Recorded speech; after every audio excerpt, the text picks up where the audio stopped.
hindi dito sa ano. Kaya lang kasi I pay my taxes kung saan ako may project.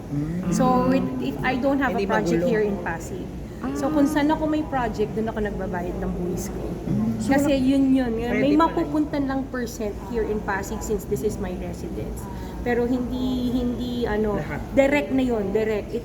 Wala ako sa transaction. Kumbaga, once na nakasingil ako, kukunin yun, meron dun portion for kung saan ako gumagawa. And then they will just send the percent to Pasig. So wala akong hawak. So wala akong nilalabag. So, Hindi klaro. ako walang So, klaro, wala dito sa Pasig. Wala Nasa akong labas, project outside. here in Pasig. Outside of Pasig.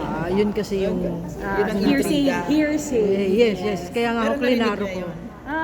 Aware Aware kayo? aware kami. Pero I can attest to that, wala akong project dito sa Pasig. And I will stand by that. Okay. As of now, ano po yung project nyo ngayon na existing sa... Ang mga existing naming projects are in Zamboanga, Iloilo, Romblon. Wala kami talaga dito sa Pasig. Mindanao. Bulacan. Bulacan noon pa, tagal na kami nagka-project dito. Kaya lang kasi mas maganda ang project sa Outside, oo, mas mabilis. Pero marami pa rin doon, ha? Marami pa rin mga walang, sira-sirang daan.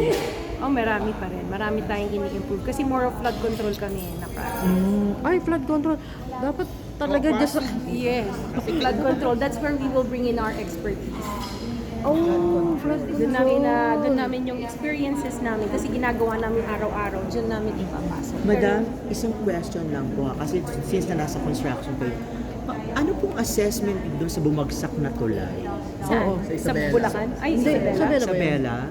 Baka substandard yung ginamit na materials for the project. Pero dapat yun hindi na-aprobahan kung substandard. So baka yun yung naging problem ng project. Kasi I'm not too familiar kung ano nangyari. Okay. Thank you po. Thank you. Is klaro na po.